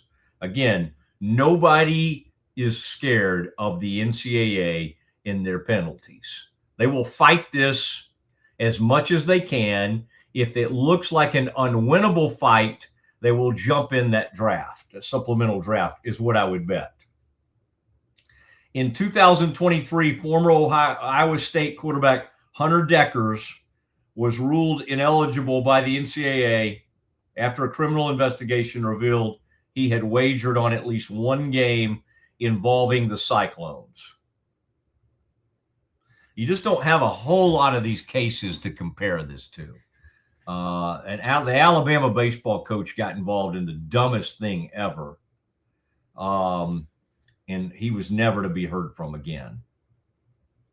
And he's been banned from, I mean, it's just, that was the dumbest thing I've ever heard in my life. Kevin, since we're talking about betting, have you noticed some of these stories? CBS put out the funniest one. And it was like, but it was so funny because I don't think they even realized they were doing it. They put the story up about Sorsby and his gambling activities. And in the same story, which is probably like AI or something, they literally put like what Tech's betting chances had changed to based on the Sorsby news in the same news story. I mean, these things are too, it's just, it's very funny. And people say, oh, Matt, he's checked into a gambling facility. I mean, again, if the guy has a true gambling addiction, I hope he does get help and all that kind of stuff. To me, this was just a young guy got way caught up in it. And it happens not only athletes, it happens to college kids. And by the way, that's been happening for decades now. And none of them knew they could even go get counseling or go get help. They just got caught up in it. And a lot of times they had to call their parents and go, oh my gosh, I've screwed up. I'm down $5,000. They're going to beat me up. They're going to come after me. Dad, bail me out. All right. It wasn't a thing with like, oh no, son, let's put you in let's put you into a facility. Let's put you into a gambling. And again, I've had friends that have gambling addictions and it is a tough deal, but I'm just saying in this case, I don't know. I think this kid just got way out over his skis and made some really bad decisions. All right. Kevin, Kentucky Derby. This is other breaking news that happened during our show. Golden Tempo won't run in the Preakness Stakes. It's very unfortunate. In these great horses nowadays, the unbelievable comeback, you just don't see them get to go after the Triple Crown anymore. They're trying to take care of the horses. I think for the most part, those are smart decisions. And quite honestly, the way horses, the way medicine works and everything, it is different now than Secretariat and Seattle Slew and all those unbelievable horses. This is a great horse, but they're going to err on the side of caution now. Kev, let's also remind everybody that we have reached the time in the show for the landing, the Brazos Landing. There it is. There are those waves. Oh, to be there today with a BLT, with the bacon extra crispy. I want to remind everybody, unbelievable. That's going to be a great, the Scott Drew Invitational. We'll be out there broadcasting live. I believe we're going to be on the 6th hole. If you come out to that tournament, if you're playing in that tournament, you'll see us broadcasting from the 6th hole. You'll have J-Mo. You'll have the great Tom Barfield. You'll have the Mosley Show.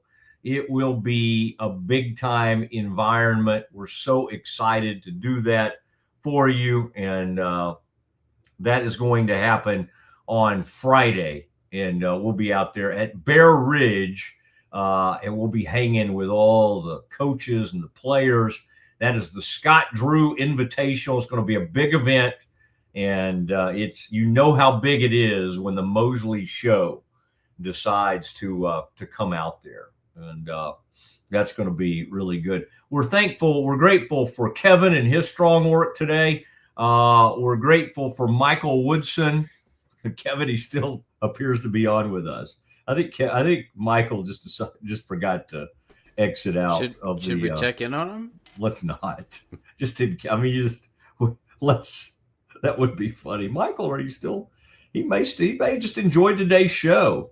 Kevin, do we have any breaking news that we need to share today at the end of the show? I was just looking. The other day, by the way, Kevin, did you see the Malik Willis threw out the first pitch in Miami? Oh, no. One of the worst things I've ever seen. There's a big difference between a baseball and a football. Big difference. That's not the way you want to introduce yourself to a city. I mean, as not a quarterback. Not all NFL quarterbacks were like Russell Wilson or Patrick Mahomes and played baseball also. You should be able to take a baseball from a mound or stand in front of the mound and just soft toss it to the catcher. You should not end up 15 feet away from the mound, from the plate. That was bad.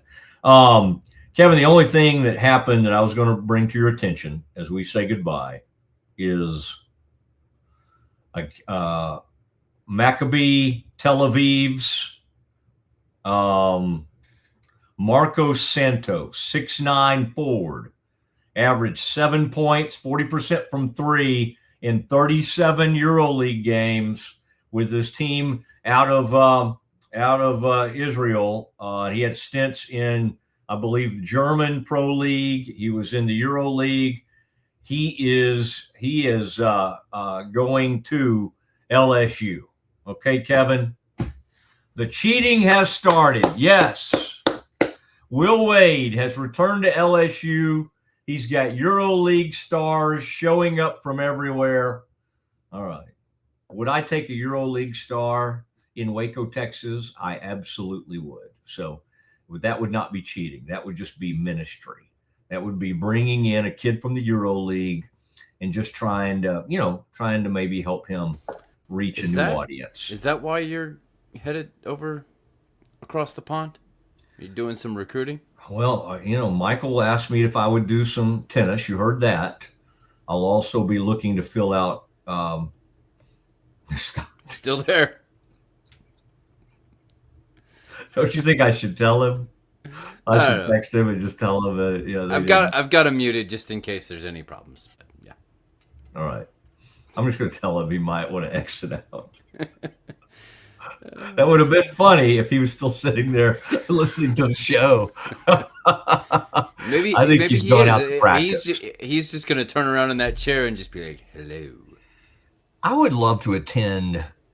I bet they would let me, and like a college tennis practice, because I know what practice was like in high school, but at like a huge level of collegiate tennis. Have you ever attended a practice, Kevin, for college tennis? Yeah, I not intentionally. I was just kind of stumbled in there one time. Yeah, like they were out at the herd, and I was walking around with some of my kids, and we just walked in, and there we go. And they didn't make you leave? No, Nice. I'm one of the inner circle there. So they actually gave my daughter a racket and said, "Here, you want to?" My 4-year-old, she was like, "Do you want to?"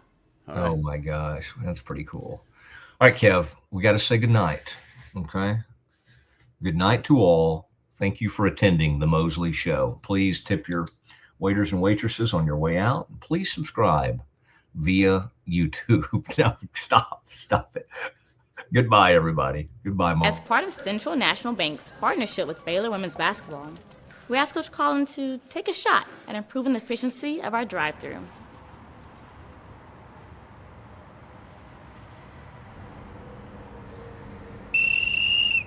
The lane is open!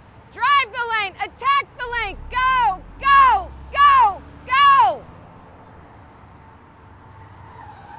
We have a few kinks to work out. Is this what you had in mind when you invited her? No. I think you should say something to her. Me? Let's make Craig do it. Okay, yeah. You're gonna take this canister and you're gonna shoot it up. Be all right. Just be confident.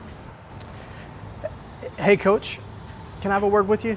Craig, not right now. I'm with a customer. Okay. Central National Bank, proud partner of Baylor Athletics and Baylor Women's Basketball.